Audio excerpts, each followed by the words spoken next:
Visakhapatnam steel plant భూ నిర్వాసితులు వచ్చిన వారందరికీ వందనాలు. మీకందరూ ఇప్పటికీ కంపెనీ నిర్మాణం 20 సంవత్సరాలైనా ఇంతవరకు మీకు ఉద్యోగాలు ఉపాధి రాకపోవడం చాలా బాధాకరం.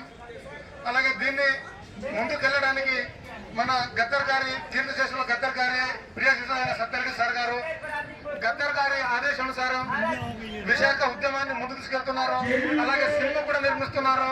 ఆ సినిమా కూడా అక్కడ ఉన్న నాయకులు ఎంతో ఆటుపోట్లు చేసిన పోస్ట్ ప్రొడక్షన్ కానీ నటించే నాయకులకు కానీ ఎడిటింగ్ కానీ రిలీజింగ్ కానీ అన్నిటికీ ప్రాబ్లం చేసిన ధైర్యం చేసి తెలుగు సినిమా ఉక్కు సత్యాగ్రహం నిర్మాణాన్ని పూర్తి చేశారు. అందుకని అన్నగారికి ఉద్యమాభివందనాలు. అందుకని ఈ ఉద్యమాన్ని ముందుకు తీసుకెళ్ళడానికి గద్దర్ గారు బతుకున్నప్పుడే మన అన్నగారిని పార్టీ పెట్టమని ఆదేశించడం జరిగింది. ఆ విషయంలో తెలుగు సేన పార్టీని స్థాపించడం. ఆ పార్టీకి అధ్యక్షుడుగా సత్యరెడ్డి సార్ గారు ఉంటారు. సత్యరెడ్డి సార్ గారి ఆధ్వర్యంలో జై తెలుగు సేన, జై తెలుగు సేన, జై తెలుగు సేన. సత్యరెడ్డి సార్ గారి ఆధ్వర్యంలో గద్దర్ ఆశీస్సులతో ముందుకెళ్లి విశాఖపట్నం స్టీల్ ప్లాంట్ నిరసనల కోసం ముందు చాలా కొట్లాడతామని విన్నవించుకుంటూ, అలాగే ఇంకో సమస్య తెలంగాణ ఉత్తర తెలంగాణలో ఓడియన్ సిమెంట్ అనే కంపెనీ ఉంది. ఇది ఉత్తరాంధ్రలో ఎలా వైద్య స్టీల్ ప్లాంట్ ఉందో ఉత్తర తెలంగాణలో ఓడియన్ సిమెంట్ అనే కంపెనీ ఉంది.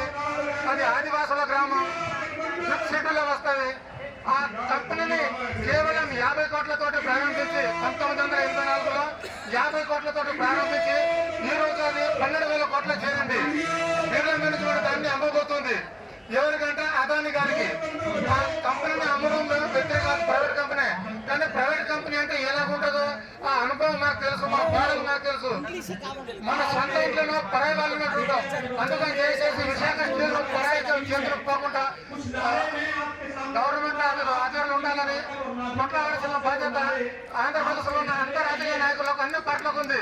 కాబట్టి దయచేసి అందరూ కొట్లాడారు. ఈ రోజు ఆ కంపెనీ గిట్ట ప్రైవేట్ చేతిలో పోతే భూ నిరసనలే కాదు, అక్కడ ఎంప్లాయ్ కూడా రోడ్డు మీద పడతారు. ఆదాన్ని రాగానే ఎంప్లాయ్మెంట్ తగ్గిస్తారు. కంపెనీ అవసరం లాకౌట్ చేస్తాడు 6 నెలలు. కాబట్టి దయచేసి అందరూ ఆంధ్రప్రదేశ్ ఉన్న వాళ్ళు కూడా కంపెనీ గురించి కొట్లాడాలని కోరుకుంటూ, అలాగే మా దేవపూర్ గ్రామంలో ఓరియంట్ సిమెంట్ ని ఆదాని గ్రూప్ కొనబోతుంది. దయచేసి ఆదాని గారికి వినియోగించుకుంటున్నాం. సార్, మా ఆదివాసుల సమస్యలు చాలా ఉన్నాయి. బిర్లా మేనేజ్మెంట్ పరిష్కరించలేదు. బిర్లా మేనేజ్మెంట్ ఆదివాసీ సమస్యలను పరిష్కరించే వరకు మీరు కొనవద్దని ఈ జంతర్ మంతర్ ధర్మేశ్వరం శాస్త్రంగా మిమ్మల్ని వేడుకుంటున్నాను. మీరు ఒకవేళ ధైర్యం చేసి అది కింద కొంటే ఖచ్చితంగా ఓరియంట్ సిమెంట్లు ఉద్యమిస్తాం. అవి ఎవరికి కాకుండా ఖచ్చితంగా మా ఆదివాసీ సంఘాలను తీసేసి కానీ అక్కడియో పరిధిలో కానీ గవర్నమెంట్ తీసుకొని టేక్ ఓవర్ చేసి ఆదివాసుల త్రోల ఆ కంపెనీ నడిపించాలని మేము జంతర్ మంతర్ వేదిక నుంచి భారత ప్రభుత్వానికి నరేంద్ర మోదీ గారికి వినియోగించుకుంటున్నాం. జై తెలుగు సేన, జై తెలుగు సేన, జై తెలుగు సేన, జై తెలుగు సేన. రమేష్